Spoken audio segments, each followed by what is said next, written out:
আর সাংসদদের এই দ্বন্দ্বে ক্ষুব্ধ হয়েছেন মুখ্যমন্ত্রী মমতা বন্দ্যোপাধ্যায়, এমনটাই জানা যাচ্ছে সূত্র মারফত। কল্যাণ বন্দ্যোপাধ্যায়, সৌগত রায় এবং মহুয়া মৈত্রের উপর ক্ষুব্ধ হয়েছেন মুখ্যমন্ত্রী মমতা বন্দ্যোপাধ্যায়। সূত্রের খবর এমনটাই, সাংসদদের যে বিবৃতি দিতে ইতিমধ্যেই এ বিষয়ে বারণ করেছেন মুখ্যমন্ত্রী মমতা বন্দ্যোপাধ্যায়। আপনাদের সামনে আমরা যে যে যুদ্ধের যে ছবি আমরা তুলে ধরছি ইতিমধ্যেই, এবং সে বিষয়ে মুখ্যমন্ত্রী মমতা বন্দ্যোপাধ্যায় ক্ষুব্ধ হয়েছেন বলে জানা যাচ্ছে। আরো বিস্তারিত জানবো, আমাদের সঙ্গে এই মুহূর্তের নিউজ রুম থেকে রয়েছেন বিশেষ প্রতিনিধি অঞ্জন রায়। অঞ্জনদা, কি জানা যাচ্ছে? মুখ্যমন্ত্রীর প্রতিক্রিয়া, দলেরই সাংসদ, তাদের মধ্যেই এই বচসা, এই বিতর্ক সৃষ্টি হচ্ছে, মুখ্যমন্ত্রী কি বলছেন? দেখো, আমরা সূত্র মারফত যেটা জানতে পেরেছি সেটা হচ্ছে মুখ্যমন্ত্রী এই ঘটনায় খুব ক্ষুব্ধ হয়েছেন।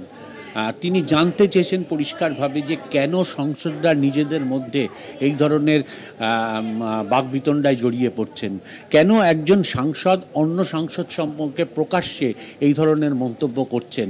এতে দলের ভাবমূর্তি অত্যন্ত ক্ষতিগ্রস্ত হয়েছে। মুখ্যমন্ত্রী এতটাই ক্ষুব্ধ হয়েছেন, সূত্র মারফত আমরা যা জানতে পেরেছি, যে তিনি অবিলম্বে এই ধরনের কাজ বন্ধ করবার নির্দেশ দিয়েছেন। অর্থাৎ কোনো সাংসদ অপর কোনো সাংসদ সম্পর্কে প্রকাশ্যে দাঁড়িয়ে কোনো মন্তব্য করবেন না, কোনো সোশ্যাল মিডিয়ায় পোস্ট করবেন না এবং কোথাও কোনো কথা বলবেন না। এই ঘটনায় মুখ্যমন্ত্রী এতটাই ক্ষুব্ধ হয়েছেন, আমরা সূত্র মারফত জানতে পেরেছি যে সমস্ত সাংসদদের নির্দেশ দেওয়া হয়েছে যে কোথাও সাংসদরা একে অপরের বিরুদ্ধে বাকযুদ্ধের শরিক হবেন না। ফলে এই সমস্ত চ্যাপ্টার বলতে পারো ক্লোজ বলা যেতে পারে। মুখ্যমন্ত্রী এই ঘটনা ক্ষুব্ধ হওয়ার পর একটু অত্যন্ত দ্রুততার সাথে তিনি হস্তক্ষেপ করেছেন, আমরা সূত্র মারফত জানতে পেরেছি। তার ফলে আশা করা যাচ্ছে যে সাংসদরা এই ঘটনা থেকে বিরত থাকবেন। অর্থাৎ তৃণমূলের একজন সাংসদ অন্য সাংসদকে যেভাবে প্রকাশ্যে কথা বলছেন, বিশেষ করে সৌগত রায়, কল্যাণ ব্যানার্জি এবং মহুয়া মৈত্র সম্পর্কে যে বিতর্ক সৃষ্টি হয়েছে, কিছুটা কীর্তি আজাদও এর মধ্যে রয়েছেন। মুখ্যমন্ত্রী চাইছেন না এরকম ঘটনা আর পুনরাবৃত্তি হোক। ফলে তিনি অবিলম্বে এই ঘটনা বন্ধের নির্দেশ দিয়েছেন। প্রকাশ্যে কেউ ভাবে কোনো সাংসদ সম্পর্কে মন্তব্য করতে পারবেন না, সেটা সোশ্যাল মিডিয়ায় হোক বা সাংবাদিক বৈঠক করে হোক। ফলে আশা করা যায় যে এই বিতর্কের অবসান ঘটল মুখ্যমন্ত্রী ক্ষুব্ধ হওয়া এবং হস্তক্ষেপ করায়। অঞ্জনদা, এই যে তৃণমূল সাংসদদের মধ্যেই একটা বচসা, এবং সেই বচসার ছবি কিন্তু একেবারে সোশ্যাল মিডিয়ায় ভাইরাল হয়ে গেল, সেখানে কি কোথাও গিয়ে অস্বস্তিতে পড়ে গেল আরো তৃণমূল কংগ্রেস, এবং সেই কারণেই মুখ্যমন্ত্রীর হস্তক্ষেপ? দেখো, অস্বস্তিতে তো পড়লই।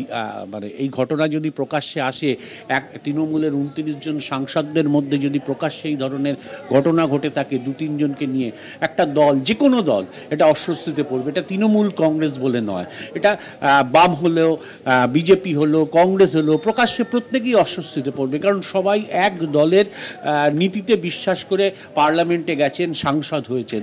ফলে স্বাভাবিক তারা যদি নিজেদের মধ্যেই বাকবিতণ্ডায় জড়িয়ে পড়েন, সেটা একটা দলের পক্ষে তো অস্বস্তিকর। যেহেতু মুখ্যমন্ত্রী এই ঘটনায় ক্ষুব্ধ হয়েছেন, তাই পুরো বিষয়টা এই মুহূর্তে বন্ধ করবার নির্দেশ এসছে।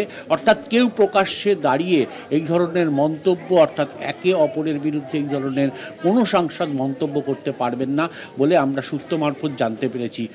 এই অস্বস্তি যাতে আর না বাড়ে, এই জিনিস যাতে আর না হয়, এবং এইভাবে প্রকাশ্যে যাতে আর কেউ কোনো সাংসদ কথা না বলেন, সেই কারণেই মুখ্যমন্ত্রী এই নির্দেশ দিয়েছেন বলে আমরা জানতে পারছি সূত্র মারফত।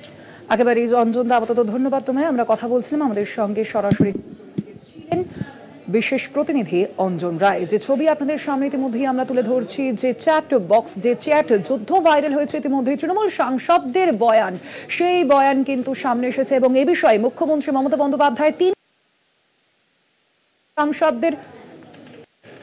সাংসদদের দ্বন্দ্বে ক্ষুব্ধ মুখ্যমন্ত্রী মমতা বন্দ্যোপাধ্যায়, এমনটাই জানা যাচ্ছে সূত্র মারফত। এবং কল্যাণ বন্দ্যোপাধ্যায়, সৌগত রায়, মহুয়া মৈত্রের উপর রীতিমতো ক্ষুব্ধ মুখ্যমন্ত্রী মমতা বন্দ্যোপাধ্যায়, এবং সেই মতোই তিনি ইতিমধ্যেই জানিয়ে দিয়েছেন যে প্রকাশ্যে কোনো বিবৃতি যেন তাদের পক্ষ থেকে না দেওয়া হয়। অর্থাৎ একেবারে সাংসদদের যে বিতর্ক সৃষ্টি হয়েছে, সেই পুরো বচসায় রাশ টানলেন মুখ্যমন্ত্রী স্বয়ং। সাংসদদের দ্বন্দ্বে মুখ্যমন্ত্রী ক্ষুব্ধ, এবং সে কারণেই তিনি প্রত্যেককে বিবৃতি প্রকাশ করতে বারণ করেছেন বলেই জানা যাচ্ছে সূত্র মারফত।